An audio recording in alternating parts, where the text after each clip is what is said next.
is called the model theory, right? Now we discussed two approaches, marginal utility approach and the indifference curve approach. Indifference curve approach, first we discuss what is consumers' taste, preference, likes and dislikes. What are the assumptions? Here we discuss three assumptions of a consumer's taste. These are just normal the assumptions. The first one is the completeness. Given any two situations, any two bundles, any two goods, consumer should be able to give his ranking. I prefer A to B, I prefer B to A, or I am indifferent between A and B. Right? Working at 12th branch is preferred to working at Peta branch. Working at Peta branch is preferred to 12th branch. Or both places I am indifferent, something like that. Given any two situations, his consent is important. He should be able to rank. That is completeness assumption. Taste, consumer's preference should satisfy that assumption. Number two, transitivity. Three goods, three situations. If consumer prefers A to B and he prefers B to C, then that should imply A is preferred to C. Consistency. His taste should be consistent. A is preferred to B, B is preferred to C. He can't say C is preferred to A, or he can't say C and A indifferent, because A always prefer A to C. Right? A is preferred to B, A greater than B, B greater than C. What does that mean? A should be greater than C. Even without asking his question about his preference, he should be able to A is preferred to C. He can't say C is preferred to A, other way around. In that case, that is the assumption of rationality, consistency. His taste should be consistent. The third assumption is non-satiation. Consumers always prefers more to less. More is preferred to less. More is preferred to less. If your monthly income is 50,000, you prefer 60,000 income. 60,000, then the 100,000 income is preferred to 60,000. Always more is preferred to less. Consumption of good, consumption of services. That is called consumers in the market economy is greedy. Assumption of greediness, axiom of greediness. That is the third assumption. We explained those the assumptions. Then today we are going to continue with that is the first stage. Then the budget constraint. Consumer level is called the indifference curve. Using the indifferent bundles, equally the preferred bundles. A and B, B and C, C and D, E and F, they are equally preferred bundle. Taking two bundles, two goods into these two bundles, X, Y, they are bundles, no? If you mark those bundles along a graph chart, that curve is called indifference curve. Along an indifference curve. Bundles along an indifference curve gives him same utility, same total utility. For example, 100 bundles gives all the bundles on this indifference curve gives consumer 100, utility of 100, total utility of 100. Other indifference curve. Above this another indifference curve, you want 200. So along these bundles, all the XY bundles, each bundle gives him 200. Each bundle on this the line on this curve gives him 200 utilities. That is the definition. Then properties, indifference curves convex to the origin, negatively slope. They do not intersect. Higher the indifference curve, higher the utility. 100, 200, 300, 400. Then we ask the question, what is the objective of consumer? How can we illustrate consumer's objective using this indifference curve? Yes, we said consumer wants to attain the maximum possible indifference curve. Not 200, maybe 300, 400 indifference curve, 600, maximum possible. But his income is limited. Prices, his price taker. His budget is limited. These are the properties of the indifference curve. Then the indifference curve analysis, we discuss the slope of the indifference curve called marginal rate of substitution. The rate at which consumer substitute good Y for good X. Good Y for good X. If MRS at a particular point is 4 on the indifference curve 4, consumer is willing to give up 4 units of Y to get 1 unit of X. Consumers' willingness to substitute good Y for good X. These are the properties of the indifference curve. We calculated the indifference curve MRS. Now the budget constraint. Budget constraint. Budget constraint, I think. Budget constraint, you have limited budget, let's say 50 rupee budget, $50 budget. We know the prices. Price of X is 5, price of Y is 10. Then we ask the question, if we spend these 50 rupees to buy these goods XY, you spend all 50, but how do you spend? First bundle, no X, 5Y, cost is 50. Second bundle, 10X, 4Y. What is the cost? 10X is the 10X is, sorry, the 2X and 4Y, 2X and 4Y. What is the cost? 2X cost him the 10 rupees, 4Y cost him 40. 10 plus 40, 50. Third bundle, 4X, 3Y. Cost is 4X, 20, 3Y, 30, 20 plus 30, 50. Next bundle, fourth bundle, 6 and 2. 6 of X cost him 30, 2 of Y cost him 20. Total 50. Last bundle, the 10 and 0, 10X, no Y, 10X is 50. So the budget constraint is, what is the budget line? The combination of XY that utilizes the entire budget, 50. Combination of XY, 0, 5, 2, 4, 4, 3, 6, 2, 8, 1, 10, 0.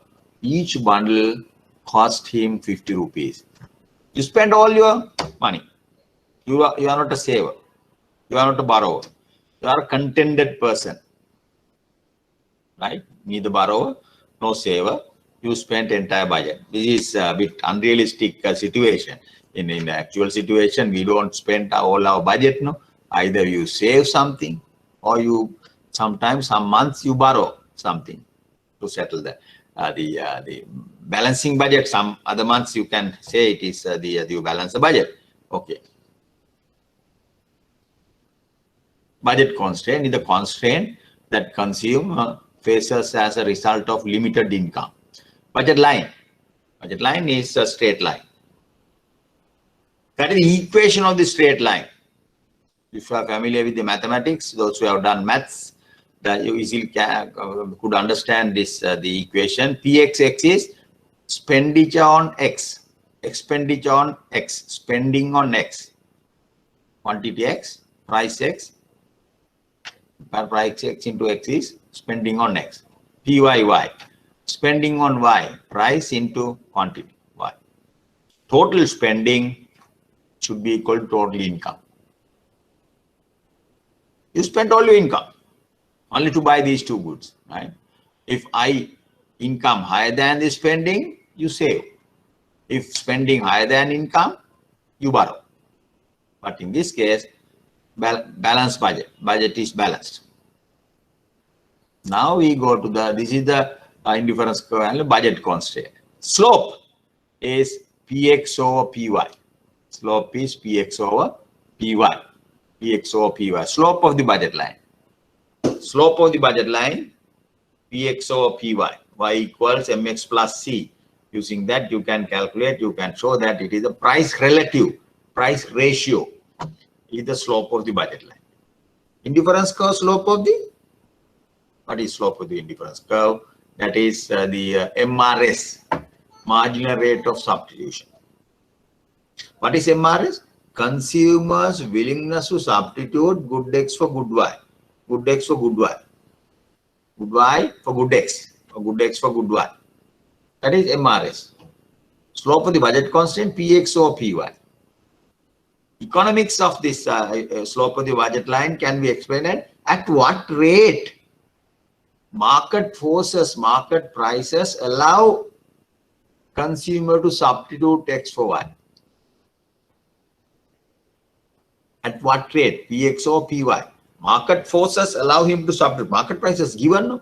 Market forces allow him to substitute at this rate.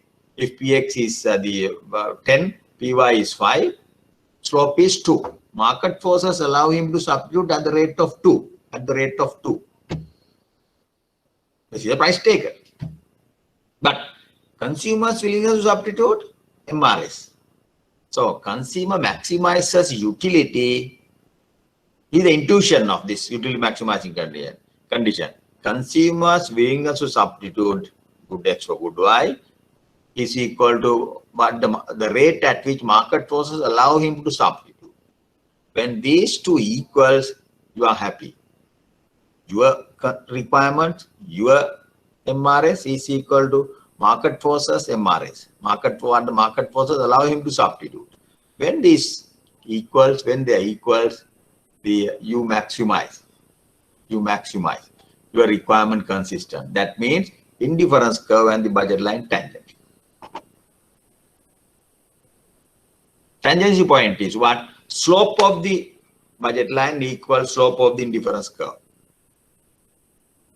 MRS equals PX or PY. That is the one. Now that's interesting. If you can take down what is slope of the indifference curve? Consumers' willingness to substitute good X for good Y. Consumers' willingness to substitute. Slope of the indifference curve. Slope of BL, budget line. The rate at which market forces allow him to substitute good X for good Y. Market forces allow him. Market forces, the rate the market forces allow him to substitute two goods. The rate that the market forces allow consumer to substitute two goods. Indifference curve, consumer's willingness, my willingness. Market forces allow me to substitute PX or VY. When they equals, at that combination, at that point, I maximize my utility. That is the utility maximizing combination is here, X star, Y star. At this point, tangency point, my willingness to substitute good X for good Y is equal to the market forces allow me to substitute good X or good Y, PX or PY. That is economics of this mathematical condition. Always you can write down the mathematical condition, but you should be able to interpret. What does that mean? Mathematics, you know, when two curves are tangent, they are slope same. Mathematicians can say, but you have to understand the meaning, economic meaning. We are learning the economics, not mathematics. So we should be able to interpret this equation, right? Okay, that is the utility maximizing condition. MRS equals, I gave you the formula, ratio of marginal utilities. Slope of the budget constant PX or PY. You might ask the question, sign, you are the PX or PY negative slope. MUX or MUY also negative. The minus sign I have not indicated, both minus. Maybe some of you are mathematicians, you might ask this question. You didn't ask this question. Why the slopes both are negative? That's why it is cancelled out. I have not indicated that the minus sign. MUX or MUY equals PX or PY. So if you bring the PX down, MUY up, it is permissible. MUX or PX equals MUY or PY. Remember, this is the condition we derived under marginal utility approach. MUX or PX equals MUY or PY. What does that mean? Even you model, explain, consumer behavior in the using marginal utility theory or using the indifference theory, you come to the same condition, same utility maximizing condition.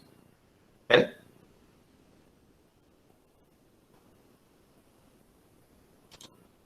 Right. Right. Then suppose at the utility maximizing point, the point convenience point MRS equals PXO PY.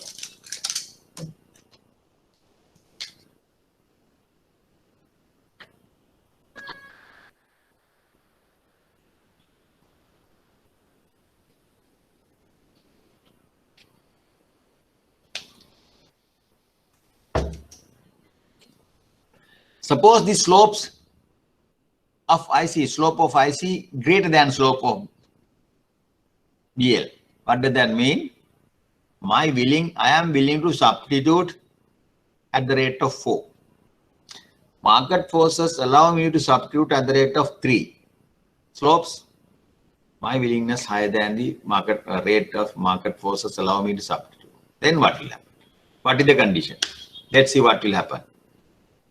MRS equals MUX over MUY greater than PX over PY. Similarly, you can take PX down, MUY up. Then what will happen? MUX over PX. Marginal utility per rupee you spent on X. If you spent a rupee on X, how much marginal utility I get? MUX over PX.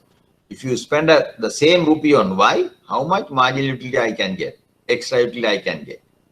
This shows I get more marginal utility of a rupee from X than Y. I am more satisfied from consuming X.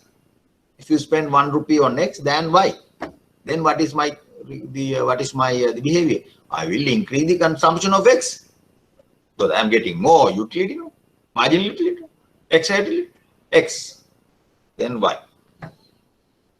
If it is the other way around, if you MUY or PY greater than MUX or PY, I will increase Y, cut down X.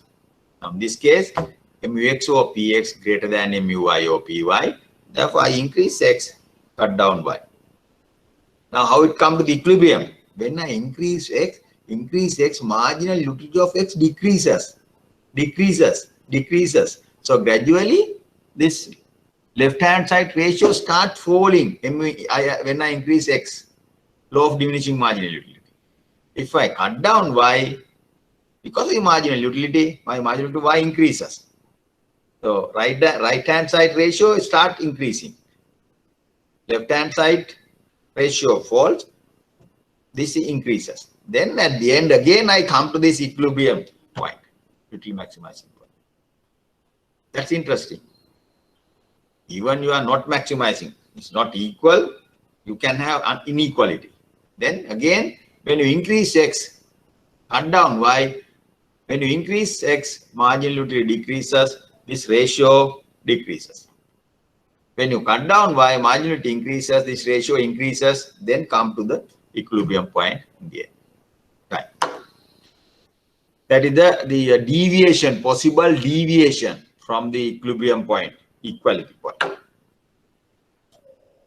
Now, then we discuss these two. I will explain when I discuss the tutorial. These 3 cases: tutorial, the price consumption curve, income consumption curve. Now this theory is clear. Using indifference curve, we build a theory. Budget line, indifference curve. Now the theory is meaningless if you cannot explain another situation, behavior of a consumer, another situation. Theory meaningless if you can't practice. Now these are some of the applications if you can't apply.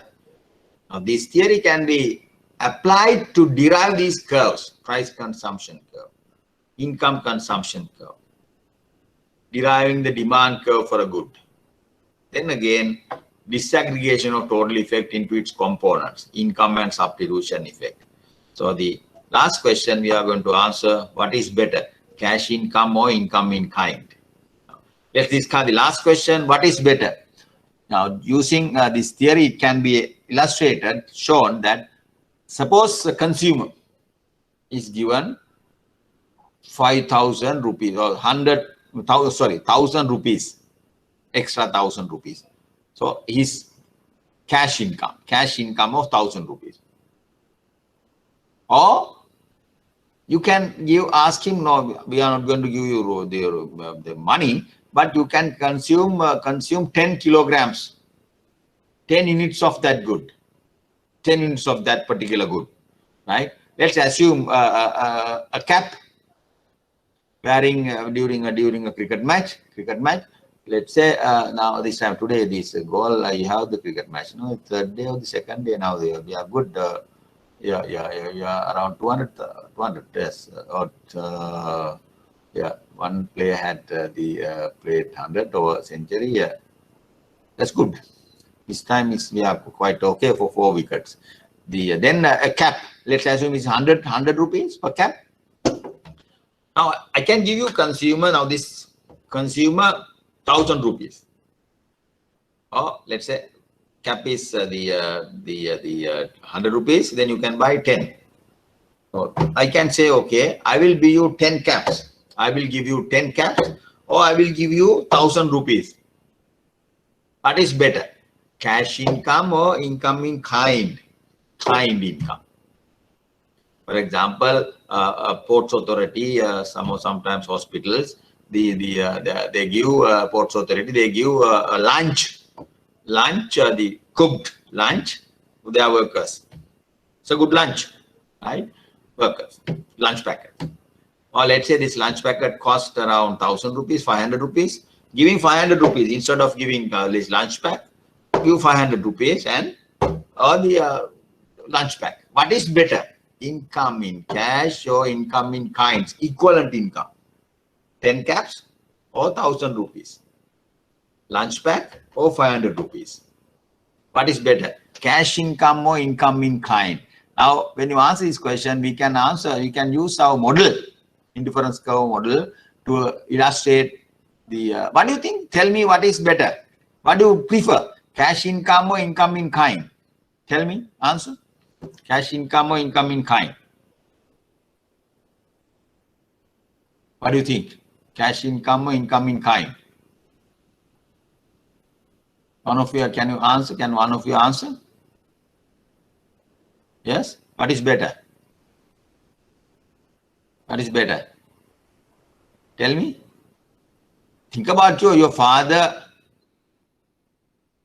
gives you in the morning when you go to class, you pocket money, let's say 100 rupees or 200 rupees, right? Or you give a coupon. You can buy the snack and the drink using this, only that. You can't do anything using this coupon. What is better? Income in cash, income in kind. What is better? What do you prefer? What do you prefer? Cash or kind income? Tell me. Now, this is a very important question, consumer theory. Yeah, what do you prefer? Can one of you answer, please? What do you prefer? It doesn't matter. Maybe it's wrong. But what do you prefer? What do you prefer? Tell me. Yeah? What do you prefer? Cash. Sorry? Yeah? Cash income. Cash income. You said cash income, no? Yes. Cash income. Cash income is better. Why is that? Cash income is better than the income in kind. When you get money, you can do whatever you like. But in the case of income in kind, you have to get this 10 caps or the meal. That's all. You can't buy any other things. Cash income, your sovereignty, independence is there. Your decision making, you are independent. Your consumer sovereignty. Consumer is independent to decide. When consumer is independent to decide something, that policy is better. That policy is better. So the giving income is better than, because you can buy either the sugar, rice, or for a poverty analysis, poverty, eradication of poverty. Sometimes poor income household giving 2,500 rupees per month. Sometimes they give income in kind, 10 kilograms of rice, right? But consumers prefer always cash. Because rice, maybe they have enough rice at home, they don't have sugar, they don't have sometimes a dal. They might spend this on dal, not buying the rice, something like that. So therefore, what is the better policy? Giving cash is better than giving income in kind, right? That's the normal behavior. You all prefer. We all prefer. Cash income is better than income in kind, right? For example, fertilizer. Fertilizer subsidy, the government give fertilizer subsidy, at subsidized price. You can buy, you give coupon, or you can buy from the cooperative some fertilizer. Or you can buy equivalent amount of money, 5,000 rupees per farmer. It is up to the farmer. Farmer can decide. He definitely will prefer the income in cash than the fertilizer, income in kind, right? So that is the consumer, he might buy some fertilizer, some rice, he might buy some fertilizer, or sometimes some eggs, or the dal, or some other things, bread. He can distribute, he can decide. So therefore, income in cash income is better than income in kind. That is one of the application of this theory. Other three I will discuss, other four I will discuss. Now today we are going to discuss a quiz. This quiz, this is the quiz. Please go through this quiz. This is based on theory of consumer behavior. Theory of consumer behavior, budget constraint, utility maximization, these things. 5 questions. I will give you, now its time is 11. Let's take the half an hour, 11:30. Please go through. You can use your notes. You can go through this presentation and answer this very easy question. Please go through. Let's say 11:30 is half an hour is okay. 11:30. Please try. These are the questions. Quickly. They are direct questions. Direct questions are the state 3 assumptions of consumer preference, right? Okay. Answer. I'll give you 30 minutes. 30 minutes. So 20 minutes, 20 minutes, yes. 11:20 we will start, then 10 minutes discussion. 20 minutes. 11:20 I will start discussion. Please start. You can use your notes.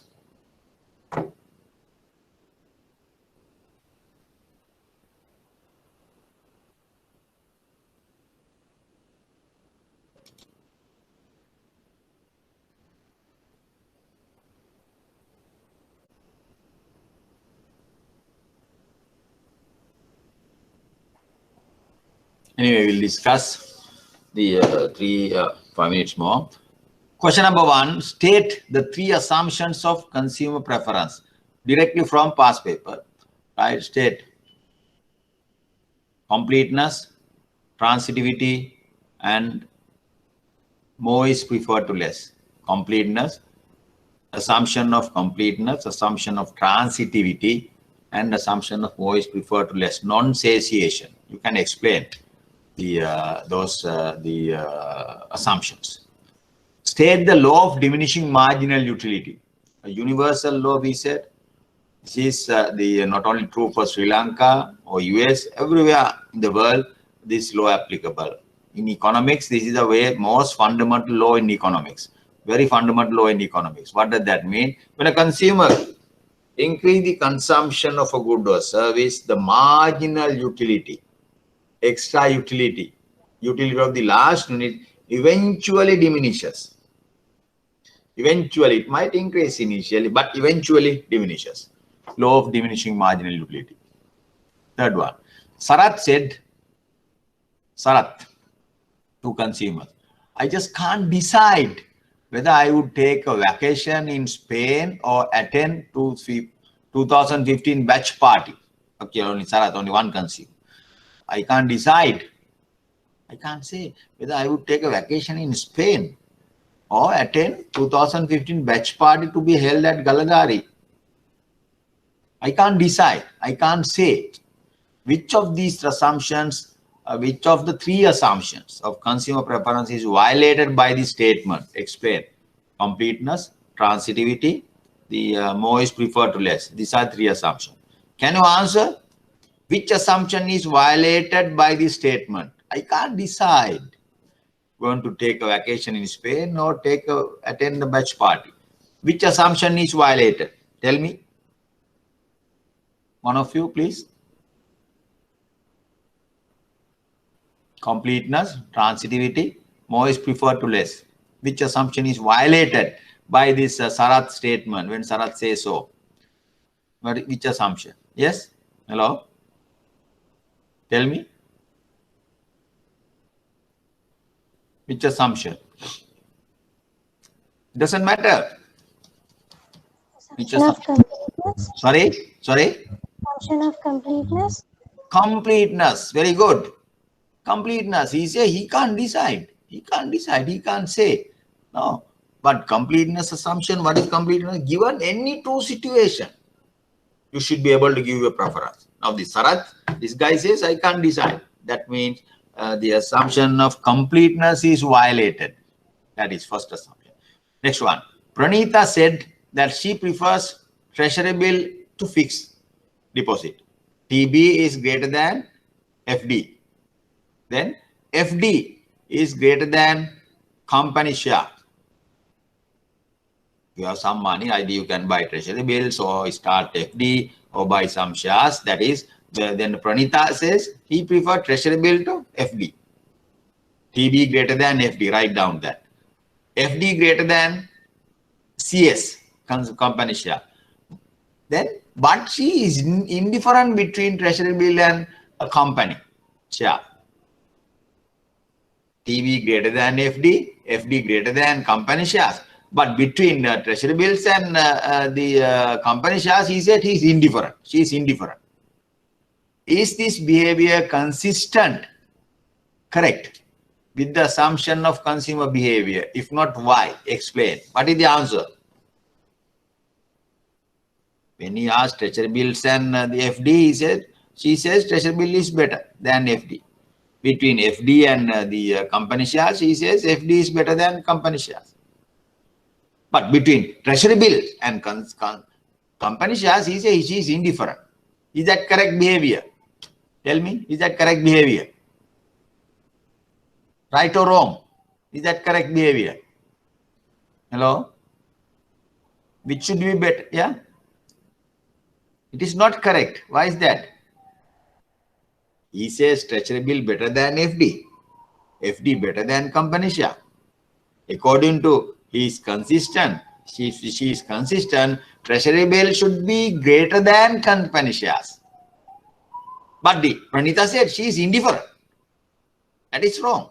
That is not consistent. That is irrational behavior. Irrational behavior. So axiom of transitivity is violated by the Pranita. Right? Treasury bills and treasury bill is better than FD. FD better than company shares. If she is consistent, what is the answer? Treasury bill should be better than company shares. But this girl says company shares and treasury bill indifferent. Same lie. That is wrong. Therefore, answer is this behavior consistent with the assumption of consumer behavior? No. Because that behavior violates assumption of transitivity. Understand? Right. Okay. Define MRS between two groups X and Y. What is MRS between two X and Y? It is the consumer's willingness to substitute good X for good Y.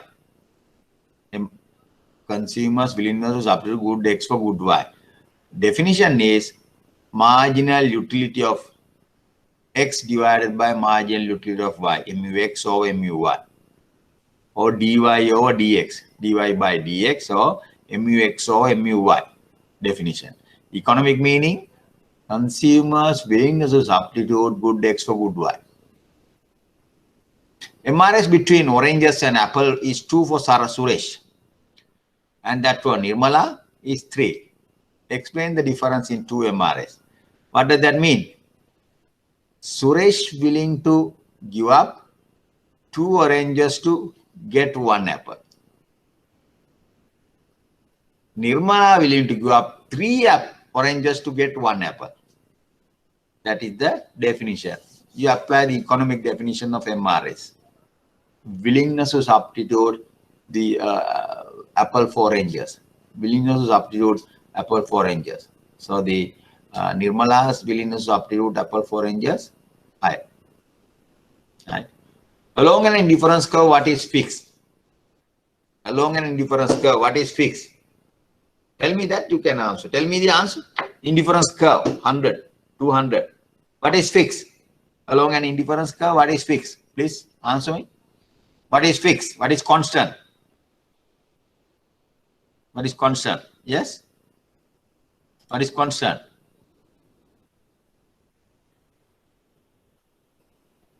What is constant? Yes?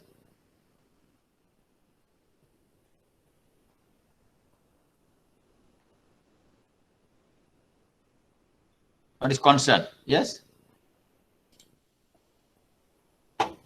Hello, an indifference curve, what is constant? Slope. Sorry? The slope. Slope? No. Slope changes. Slope changes. What is constant? I said. Any other answer? Any try? Any other answer? What is constant? I said combination of xy that give the same utility. Total utility. Total utility is fixed. Along an indifference curve, total utility is fixed. Total utility 100, 100, 100, 100. That earlier one 200, 200, 200. Total utility is fixed. Good that you are trying. Actually, I want you to answer this question. It doesn't matter. Maybe wrong answers, correct answer. I don't know everything about the subject because I have been teaching this for a long time. I by heart. I know everything about this particular tune. So the maybe some question, there may be difficult question. I also can't understand or the answer. Maybe I might give some wrong answer. But in your case, this is the first time you are seeing this handout or the tune. So I don't expect you to give the perfect answer. Please answer. I want you to talk. If the indifference curves between two goods are straight lines, straight line, straight line, straight line. What does this imply about the MRS between the two goods? MRS, remember last week we discussed red pens and blue pins for a colorblind consumer. Straight line, straight line. Indifference curve, straight line. MRS is constant. 2 to 1, 4 to 2, 6 to 8, 3 to 6, the 4 to 8, like that. Same ratio. MRS is constant. What can you say about the two goods? Perfect substitute. Goods are perfect substitutes. Two goods are perfect. Good X and Y are perfect substitutes. Right. Explain the relationship between total utility and marginal utility. Then for this one, this is another past paper question. H is past paper question. Yes. The J, the total utility, you have to draw the curve. Total utility is increasing, attain the maximum, comes down. X-axis, quantity, Y-axis, total utility. Marginal utility continuously diminishes. X-axis, quantity X, Y-axis, marginal utility. Remember last time I discussed these two curves, total utility increasing and attain maximum decreases, marginal utility continuously diminishes. It might increase initially. Right.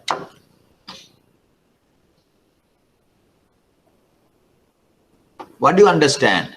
What do you understand by the budget constraint? Straight line. It's a combination of two goods that utilizes total income. Combination of, it's a straight line. XY combination of two goods that spend, that the consumer has to spend entire budget. Explain briefly. Then you have to draw the diagram, draw the budget curve, then explain. You explain that using 2-3 sentences. You explain what is it. Draw the X and Y, draw the curve and explain. It is the combination of X, Y that utilizes the total budget. Write down the equation of the budget line, explaining all the terms. Equation you may remember, Pxx plus Pyy equals I. Pxx plus Pyy equals I. It is in the presentation. Px is 2, Py is 4, consumers income is 100. Draw the budget line. Px is 4. Px 4, Px 4, Py 4, Px 2. Px 2.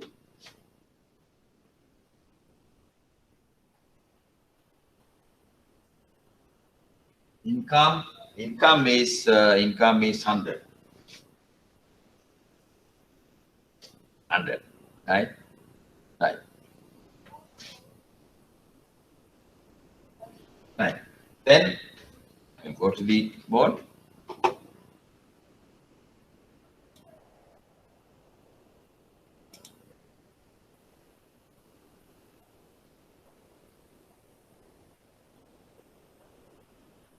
Can you see the board? Can you see the board? Hello? Yes, sir. Yes, sir. Yeah. Right. See the budget line.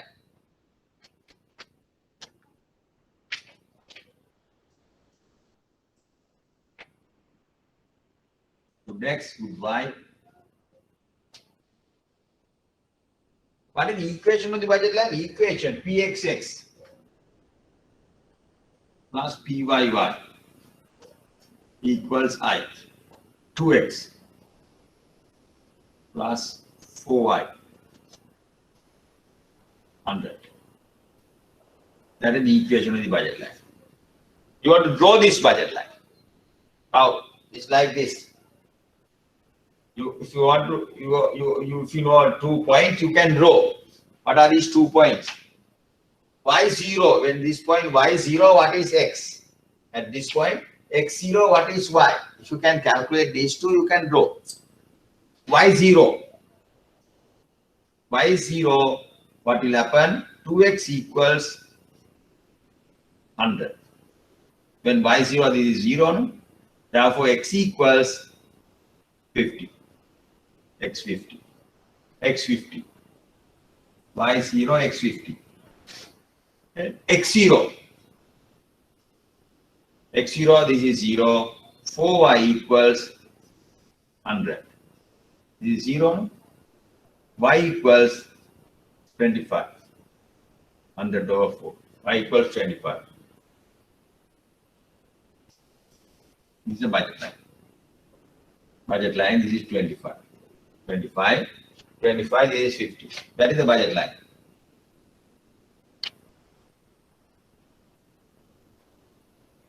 This is the budget line. 25 and 50. Slope of the budget line, Pxo Py slope.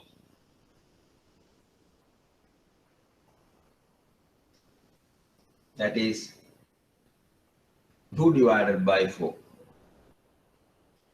That is half. Slope of budget line half. Right? Okay. Now that is the answer to this one. Right. Px, Py, they are constant. Equation. Then to draw the budget line, you need these two endpoints. Endpoint. How to calculate? When y0, what is x? When x0, what is y? That's all. Draw the budget line. When y0, x is 50. When x0, y is 25. Draw the budget line. Next question, they ask, suppose y increases to 120. Y is 100, I equals 120. Others constant, Px2, Py4, only I increases. Others constant, 2, 4, I only 100 to 120, right? Then what will happen? Same thing. Same thing, what will happen? In this case, equation is 2x plus 4y equals 120. 120. Y0 this time, x0. Y is 30. Y0, X is X is 60. X0, Y0, X is 60.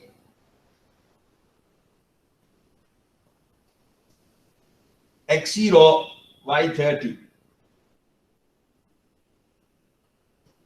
Now this is the one. New budget line, BL2, BL1, BL2. Budget line shifts. If you increase consumers' income, keeping constant, prices constant, what will happen? Budget line shifts, If you increase 120, 150, 130, 150, 170, 180, when you shift the budget line shifts, Budget line shift. Further increase is budget line shift. Like that. Second question, they ask PCC, price consumption curve. Now, initially, suppose consumer is here. Now, consumer can attain high indifference score because this is the budget line. All these bundles can be budget line. Tangency point or the utility maximizing point. Now, initially you are here. You can buy this combination only. You can buy only this combination. Difference curve, budget line, tangent. Income increases. You can afford more bundles. This one. Third bundle, like this. By joining these points, we get PCC, price consumption curve, income consumption, ICC, income consumption curve. It is called income. Variable is income. Income changes. Income consumption curve, not the price. Income consumption curve. Take down this graph, income consumption curve. You increase income on. Prices constant, budget line shifts. Utility maximizing combination shifts. By joining this utility maximizing combination, you get the PCC. Sorry, ICC, not the International Cricket Council. ICC, income consumption curve. Take down that. Take graph. So I will explain the PCC also. Income consumption curve. Take down that.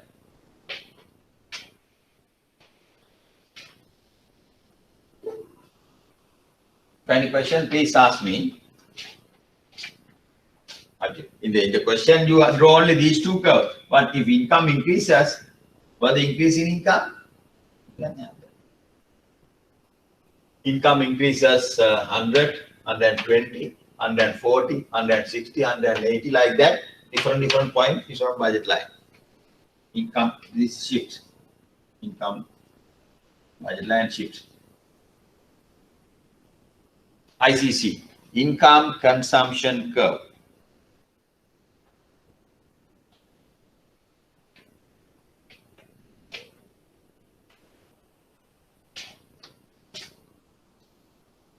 Suppose the price of, let's assume this, let's assume this second case. I give you another, please take down this. After that, I will erase some of these numbers and get this.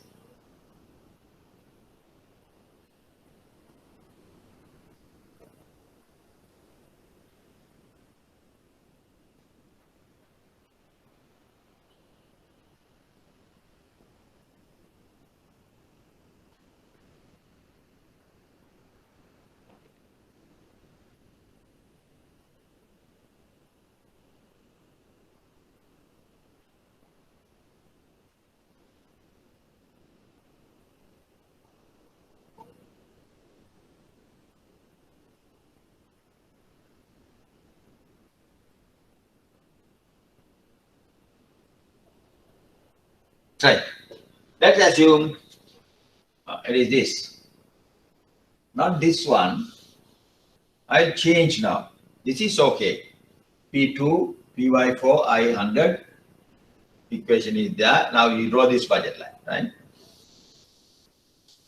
Now let's assume second budget line, the PX1, PY4 same, income 100. In this case, what will happen? Price of X decreases, PY constant, income same. Earlier what happened? PX, PY constant, income increase. Now we are going to derive the price consumption curve, PCC. Now what is the new equation? New equation, PXX, X plus PYY, 4Y equals 100. This is the new budget line. Okay. PX is 1. Right? Now if you draw these two lines, what will happen? I will draw these two lines here.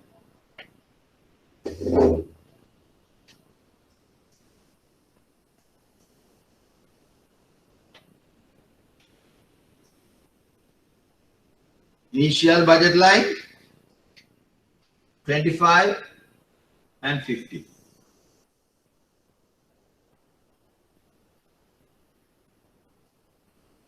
That is the budget line, BL1. Second budget line, what will happen? When Y0, X100. When Y0, now you can buy more. Earlier when Y0, X was, when Y0, X was 50. Now you can double. X0, what will happen? X0 same. Y is 25. Y is 25. Equation is this now. X equals 4Y. Sorry. X plus 4Y equals 100. When Y0, X is 100. When X0, Y is 50. Y is 25.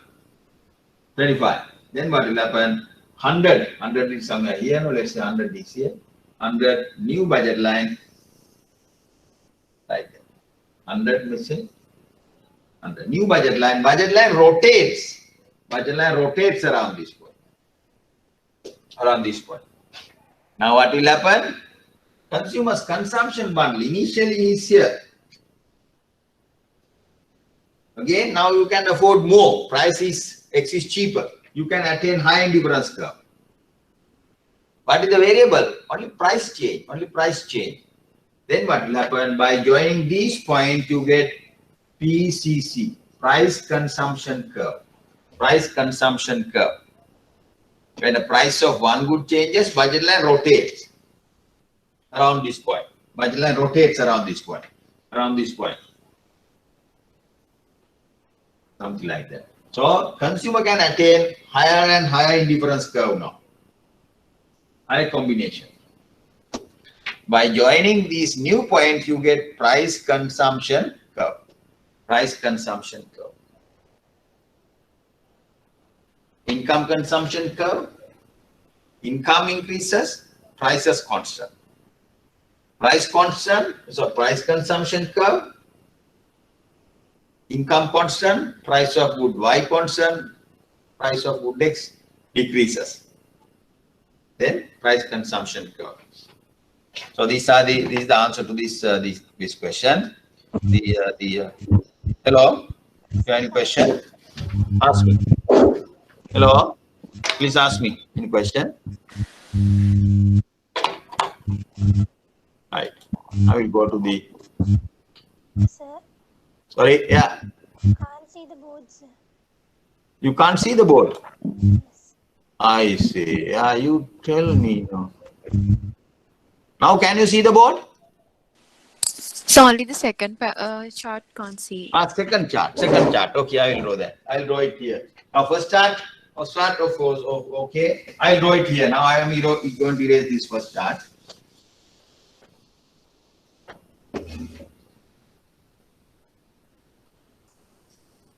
Can you see the board now?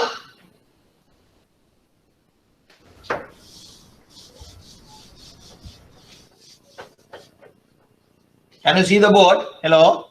Yes, sir. Yes, sir. Yeah. Good X and good Y. I'm going to draw the second chart.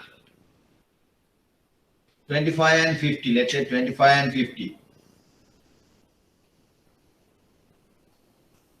Then 125. Let's say 150 and 25 like that. Now what will happen? Consumer can attain high indifference curve. By joining this equilibrium point, you get PCC, price consumption curve. Price consumption curve. Price consumption curve.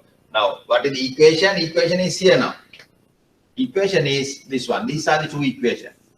First one, second equation. Price of X decreases, PY and income constant.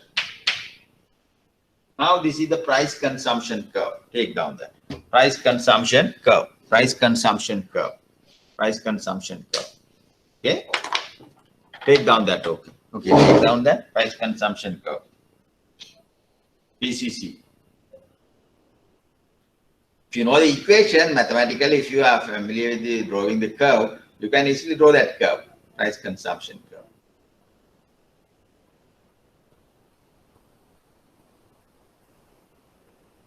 Right. Now we'll go to the knot again. Acute.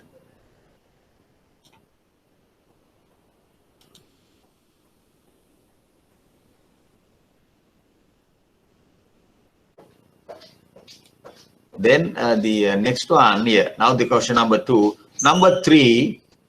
Number 3 and number 4. I will discuss the first number 5. What are the key differences between the cardinal and ordinal approaches to the theory of consumer behavior?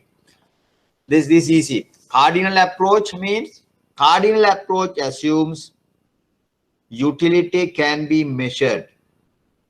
Consumer could assign numbers. Could assign numbers to his level of his utility. 1 chocolate, 100. 2 chocolates, 120. 3 chocolates, 125. Like utility is measurable.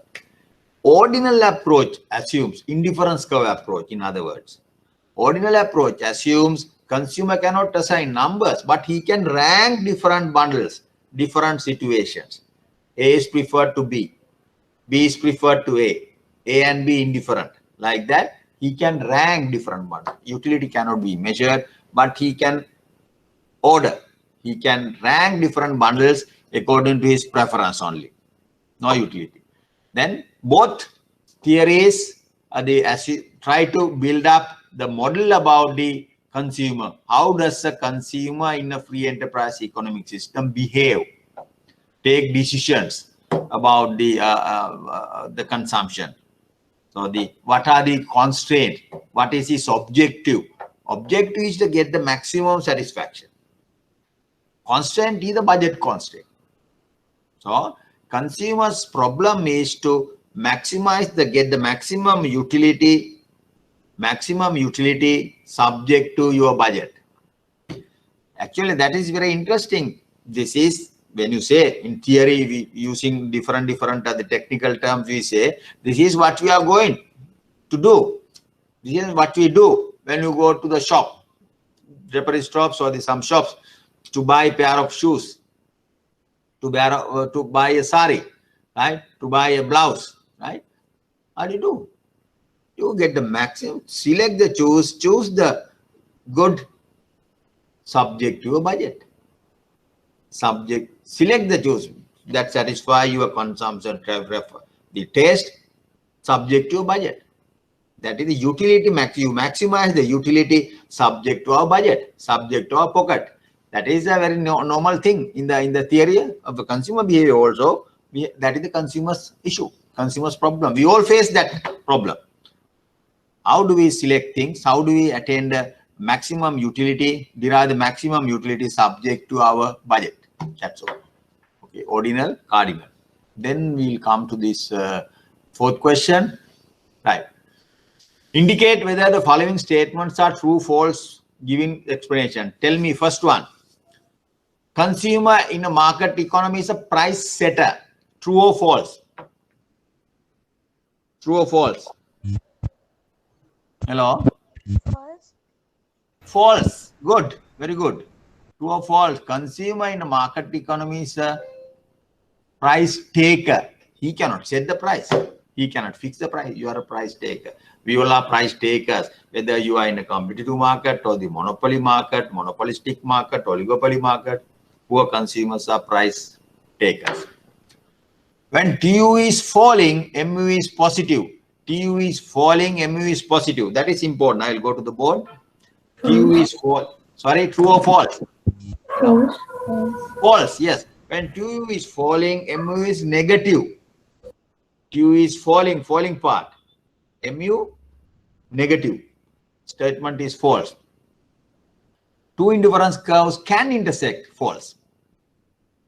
We discuss under the properties of the indifference curve. We discuss indifference curves do not intersect. They never intersect, right? When MUX or MUY greater than PX or PY, the consumer will buy more X and less Y. Now you can change that MUX divided by PX, the greater than MUY or PY. If you change it mathematically, if you take PX down, MUY up, then you can say marginal utility of X per rupee is higher than marginal utility of Y per rupee. Therefore, consumer increase more X, cut down Y. Same thing in the presentation. I have given that consumer will buy more X and less Y. The statement is true. Statement is true. All what you have to do is the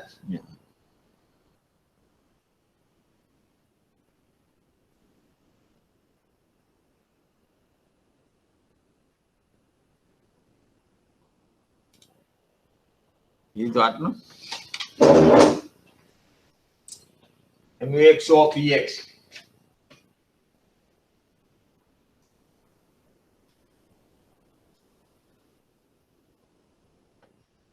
You take, sorry, MUX or MUY, PX or PY. Then you take PX or PY, MUX or PX greater than MUY or PY. PY. Then marginal utility. Hello? Excuse me. Can't see the board. Hello? You can't see the board? No, sir. Hello? You can't see the board, sir. Okay. Now? Now you can see. Now fine. Okay. Now fine. Okay. Right. Good. Now this is the one. MUX or MUY greater than PX or PY. What do? You take PX down, MUY up. Mathematically, you can do that. Then, what does that mean? MUX or PX? Marginal utility per rupee on X greater than marginal utility per rupee on Y. Then what is consumer, rational consumer behavior? You get more marginal utility from X than Y. You increase X. Cut down Y. Decrease Y. Increase X, cut down Y. That is the behavior. Statement is true. Statement is true. Statement is true.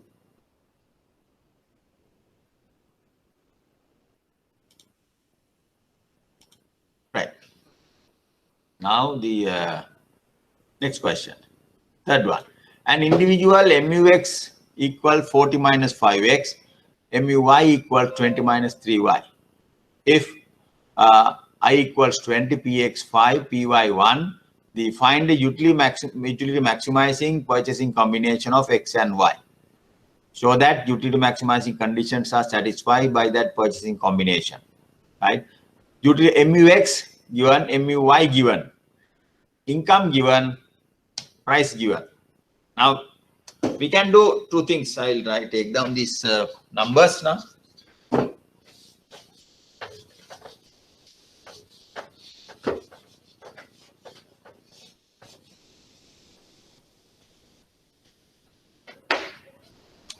I'll take down the numbers MUX.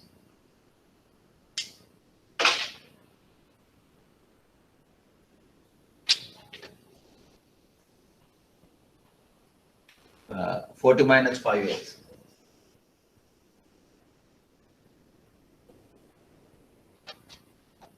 20 minus 3y. Px, Py. Px equals 5. Py equals 1. I equals the 20. 20.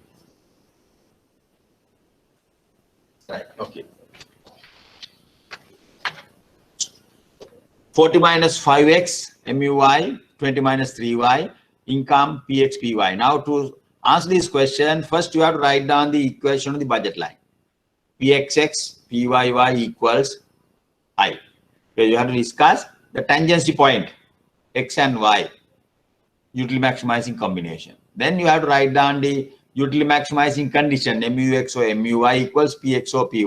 This is a bit a difficult question, but anyway, it's an interesting question. Those who are familiar with the mathematics, you can easily solve. I'll simply tell how do you solve that. How do you solve that? Then you can that one here.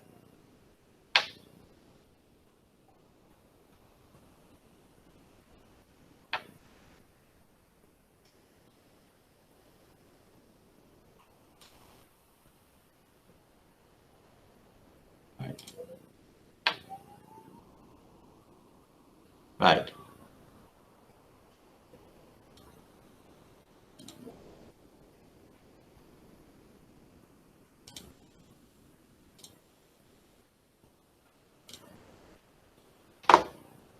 Yeah. Now this is the question. You can see the board, I believe. Yes, I can see the word. Yeah. Price. The budget constraint is Pxx plus Pyy equals I. Px is 5. 5x plus 1y equals I 20. That is the budget constraint. Utility maximizing condition is what? MUx or MUy equal Px or Py. Slope of the indifference curve equals slope of the budget line. MUx 40 minus 5x divided by 20 minus 3y. Px or Py 5 upon 1. Then if you cross multiply, 40 minus 5x equals 5 into 20 minus 3y. 40 minus 5x equals 100 minus 15y. You take y terms to this side, minus 5x plus 15y equals 40 this side, 60. Two equations, 5x plus y equals 20, minus 5x plus 15y equals 60. Then you can easily solve for x and y. If you add these two, 5x cancel out, 16y equals 80, y equals 5. When y equals 5, x equals, you substitute 5 here, 3. 5 here, 3. Then what does that mean? Need the equation.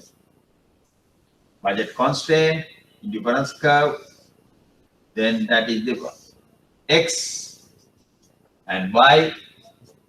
X is 3, y is 5. Utility maximizing 1. How do you solve? First, the budget constraint. Px plus Py equals 20. Then utility maximizing condition. MUx or MUy equals Px or Py. Then derive another condition, another equation. Solve these two equations, get x and y, 3 and 5. Utility maximizing 1. Right? Okay. Please go through this. The other 4 questions also. Then you can understand these questions. What are the other questions?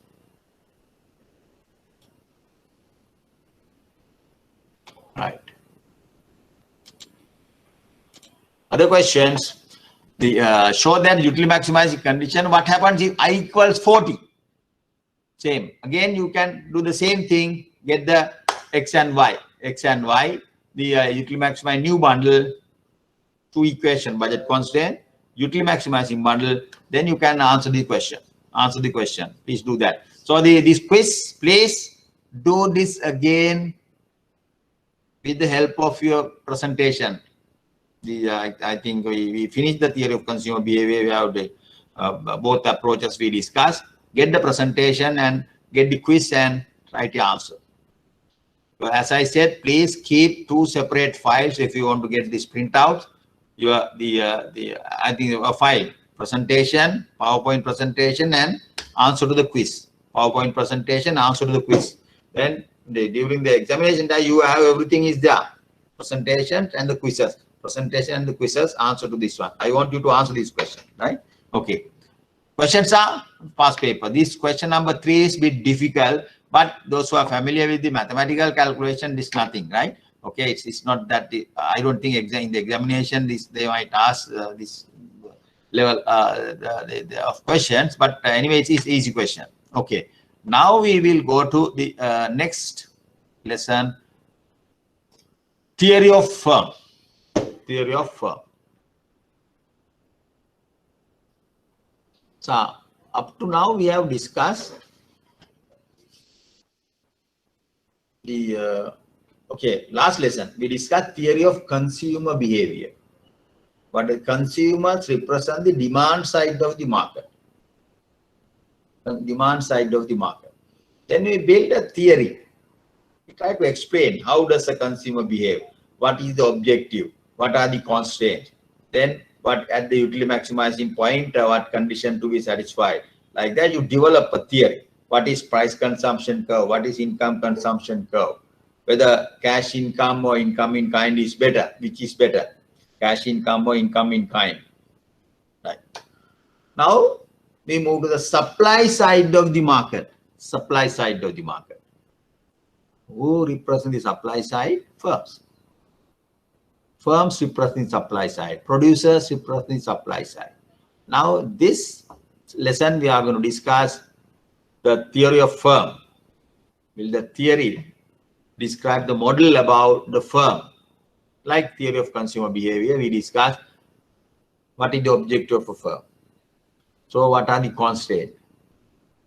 Objective of a firm generally utility maximize, the profit maximization, but there may be other objectives. Revenue maximization, get the higher market share, get the maintain the good the return on investment, right? ROI, the return on the capital, right? So these are the objectives of a firm. Profit maximization is also there. There are so many other objectives. Increase market share. For example, Brandix, the MAS, now they are multinational companies now. They operate in other countries also. Commercial bank have branches in Bangladesh. MAS and the Brandix have the branches in other foreign countries. So they want to get the higher market share. Competitors are there, higher market share. That is the objective. Sometimes they might forego profits, short run. Forego some of the other the things in the short run. They are not the main objective, may not be the profit. But in general, there are so many other objectives. In general, objective of a firm is to maximize the profit. There are so many other objectives. Revenue maximization, cost minimization, maybe get the higher market share, get the create employment. Could be another the objective. Create employment, high rate of return on investment, another objective. Profit maximization. Then, but generally, firm's objective is to maximize the profit. Then problem is constraint, cost, budget constraint, annual budget. Board of directors might say this year we are going to spend only 40 million to buy hire people, buy machinery. Right? Cost is there. Then what will happen again? Like in the theory of consumer behavior, objective of a firm is to maximize the profit subject to cost, budget. Right? That is the producer's problem, firm's problem in the free enterprise economy system. How does this consumer firm get the maximum profit subject to his budget, annual budget? And this the theory we are going to discuss. First, we discuss what is a firm. Then the functions of a firm. Then we discuss the production function, cost. What type of cost? Short-run cost, long-run cost. Then the profit maximization, right? Profit maximization. Then types of firms in a market economy. Types of firms. You have the private companies, public companies. Let's discuss. This is my introduction. The firm, production function, cost of production, profit maximization. Right. Types of organizations, not the specifically firm, organizations. In a mixed economy, we are living in a mixed economy. What is a mixed economy? Both government and the private sector is there. Public and private sector is there. They are there. Private sector organization, public sector organization. Two main classification. Private, public. Then private sector organization, again we divide commercial organizations such as sole trader. One sole trader, my own company, self-employed. Partnerships, I pool my money, share my money with another person, 1 or 2 persons, and it is the partnership. Private limited companies, public limited companies. These are commercial organizations, the private sector organization. Right? Then private sector non-commercial, NGOs, the charities, non-commercial, private sector non-commercial, charities, clubs, societies and associations, Red Cross, Save the Children, Lions, YMBA, YMCA, YMMA. These are clubs, societies and associations. They are private, non-commercial. Charities, non-commercial. Right? Public sector. Public sector is not always government, but there are slowly private public sector organizations slowly mainly owned by the central government. Departments, armed forces, fire service, police service. These are purely coming under control administered by the central government.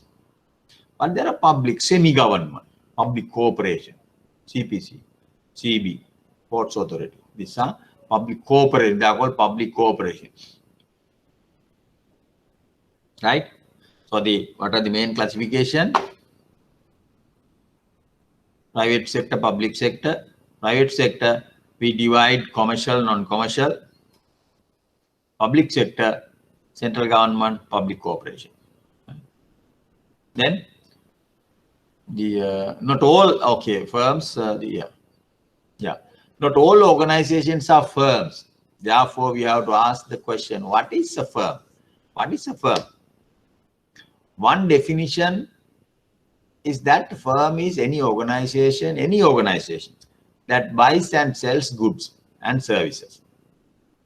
By that definition, any one of us might be considered to be a firm. Why is that? Individual. I am a firm. How do you say? When I go to the office, I sell my labor. When I go to the supermarket, I buy things. Right? But the firm is not like that. Myself is not the firm. I sell labor in the office. I buy things from in the market. Right? I am not the firm. But I myself can have my own business. I take decisions. I buy inputs. I take the risk. Then I can have. I can be I am said. I'll be a sole trader, self-employed. Buy inputs, produce things, sell things, take decisions. So they find markets and sell things. I am a firm, sole trader. Right. So generally firm has three types of three sections, 3 types of members: workers, managers, owners. The sole trader, worker, manager, and the owner say, I am the worker, I am the manager, I am the owner. But generally, if you take a firm, private company, private firm, not in the share market, private companies, the owners are there separately, managers are there, workers are there. That is firm. Let's see Types of firms. Types of firms. Then types of firms. Earlier one we discussed classify, public-private classification. Now these are the, in the firm, when you say firm, altogether, firm, all the firms.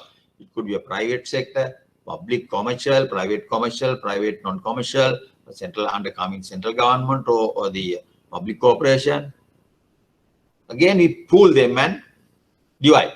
Sole trade, partnerships, companies, right? Another classification, the firm, types of firm.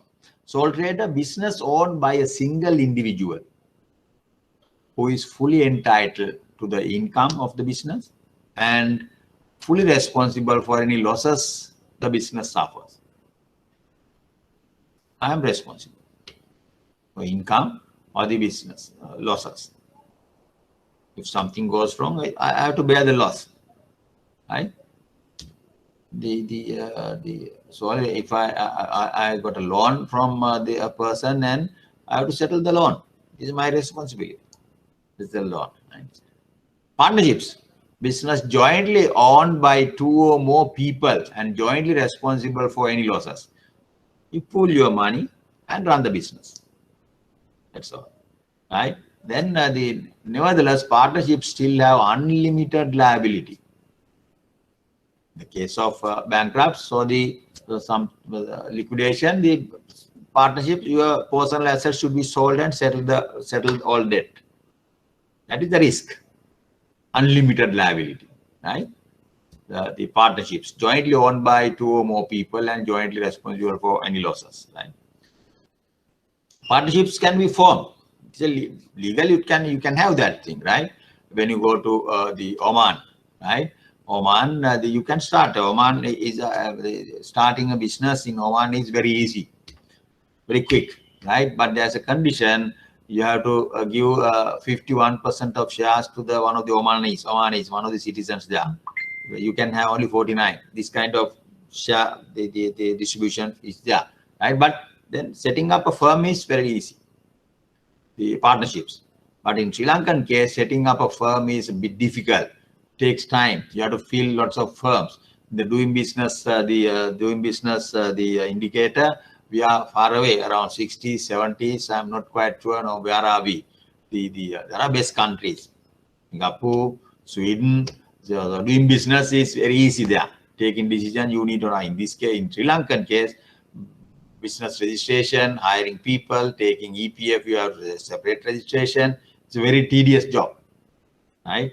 So some other countries, it's very easy, right? Then the partnerships, unlimited liability. Then the company, MS, Brandix, share market, you have companies around 200 to 300 companies, right? Then the blue chips, among those companies, you have blue chips, best companies, good companies, right? Companies, what is a company? An organization legally allowed to produce and trade. Even partnerships, you have that thing. Shareholders have limited liability. Limited liability. In the case of liquidation, so then what will happen? Also they earn returns. So then you are responsible only up to the number of shares that you own. Limited liability, right? Then you are a shareholder. Shareholder can get a return, number one, from investing in a company, capital gain, dividend, bonus shares. It is not mentioned, dividend receipts and bonus shares. What is capital gain? You buy a share at 10 rupees. After 1 year or 6 months or 1 year, 2 years time, it went up to share market, good company. It increased to 30 rupees. Initial price 10, final price 30. Your capital gain is 20. So that is one way. That's why people they want to invest, buy some shares of a good company. If a good company is performing well, share price going up, you get a very good capital gain. Dividend receipts, end of the year, your profits. Then after that, you are getting some profits, share of profits, right? Sometimes you give some additional bonus share. shares for these dividends, or you can have a choice. You can either buy, initially you buy 100 shares. You get end of the year, the company is doing well, they will allow you another 10 shares extra, free of charge, right? So dividend receipts, the profit sharing, or the additional shares can be obtained, right? That is company. Now, tell me, what is happening to the share markets these days? Now, being studying students learning economics now should be able to answer what is happening in share market these days, in Sri Lankan share market. Tell me, one of you, what is happening? Very important. Now in the news, lots of news in the various channels. The first item sometimes on the business they discuss about the share market. What is happening? Tell me. Share market is performing well. Yeah. What do you think? What is happening? One of you, can you answer? That's my question. What is happening in the share market? Yes. Highest turnover yesterday, day before yesterday. Huge turnover. The highest ever turnover. You can see go to the web and Google and go to the share market and check what is happening to the share market. The chart is falling. All of a sudden, huge jump. So what are the reasons? Share market. Why do people go to the share market these days? General question. Why do people want to invest their money in the share market? What is the reason? Any idea behind that? Tell me. Those who are interested in the share market should be able to answer. Why is that? Why is that? Tell me. What is the reason? One of the reasons? Yes, why? Why do people invest their funds in they don't go to the bank. They withdraw money from the bank and invest by shares. Why is that? What is the reason? Simple question. What is the reason? Can one of you answer? Yeah, very simple. These days, why do people buy more and more share? Why share market is very active? Why is that? What is the reason? People go to the share market. Tell me. Think and give me reason. What is that? To grow money. Sorry? To grow money. To? Yeah, I can't hear. Sorry, I can't hear you properly. Yeah, To grow to? money. Sorry? Grow money. Exact reason. I am asking why do people now, compared to last few months and now these days, this year, maybe from January onwards or December onward, people buy, the share market is very active. People invest their funds in share market. Why is that? What is the reason? This is from last, sorry? Yeah. Share prices have increased. Low interest rate, prevailing low interest rate, FD rate between 4 and 5. FD rate, it was around 10%, 11%, 9%, 8% FD rate. Now it has come down to very low level. Then what do people think? People think, okay, there's no point of getting 4% for my the FD in cash. Buy some shares. That is the rationale of acting going for share market. That's why people are going to share market. Follow the share market indicators, go to the web indicators and study the share market. So it is very active these days, performing very well. One of the reasons may be people's perceptions have changed. Taste, preference have changed from FD to company shares. The main reason is the prevailing low interest rate regime in the country. Interest rates are coming down. When interest rates coming down, who are the losers? There are very serious problem it creates a serious problem for the fixed income earners, pensioners. Sometimes they have the small FD and they live on their interest on their FDs, right? When interest rates coming down, their monthly income is coming down. They don't have enough income to buy their medicine, do other things, right? Traveling, sometimes buying food, their cost of living will go down, right? That's why they always complaining that they are the sufferer, they are the losers. The interest rates coming down, fixed income earners, income is affected, badly affected. The living standard is badly affected, right? So If you have variable income, no problem, right? Fixed income earners, that's a serious issue. Then the people go to share market because of the prevailing low interest. Now our interest rate regime is now coming down slowly. Huge drop in interest rate, right? Think about you can talk to your father or if you are a banker, you know the position 1 year ago. What was the FD rate? 10%. 2 years ago, it was 12% sometimes, 10%, and 9%, 8%, 7%, 4%. Now it is around 4%. Then people might think, why should I stay in the FD? I invest in FD, I'll take some risk. It is risky. Going to share market is risky. But I take some risk and get IT at least to high return. High return, I can get some high return by investing my funds in the share market. Right? That is the behavior. So that's why, right? Okay, then sole trader, partnerships, company. Now we set the stage. We go to the other mark. Objective of a firm. Now in this case, when you say a firm, it could be a sole trader, partnerships, or the company. It could be a privately owned, commercial, non-commercial. We drop that. No commercial organization or public sector, right? Then what will happen? The main objective of firm is to maximize economic profit. But there are some other other objectives. Secure higher market share, satisfactory return on capital, ROC, providing efficient service, minimize risk of operations, employment generation, right? Minimize the transaction cost of production, right? Then other objectives. Of all these objectives, main objective is to maximize profit. Now, when I ask this question, what is the objective of firm? People simply stereotype answer with them, profit maximization. No, not the profit maximization. There are so many other objectives. In Korea, if you compare, a long time ago, they conducted the survey from the firm. They circulate a survey questionnaire and asked about their objective of a firm. They said, our objective is, most of the firms, they say employment generation for our people.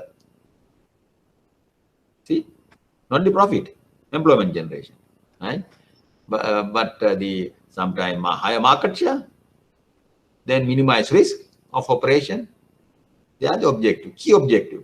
But generally, we can say in a free enterprise economic system, firm, objective of a firm is to maximize the profit. Then we'll stop from this point. Then we define what is profit. These technical terms we will discuss. Then the cost. Now in this case, first we discuss economic profit, accounting profit, economic profit. Then we discuss the cost curves. Some example. Then the cost curves, approaches. How does a firm decide the profit maximizing output? Objective is to maximize the profit. How much should I produce to get the profit? My budget is limited. So therefore, the question is, how much should I produce to get the maximum profit given the budget? Understand? That is the final, the target object of this lesson. You want to answer, how does a firm decide the profit maximizing output?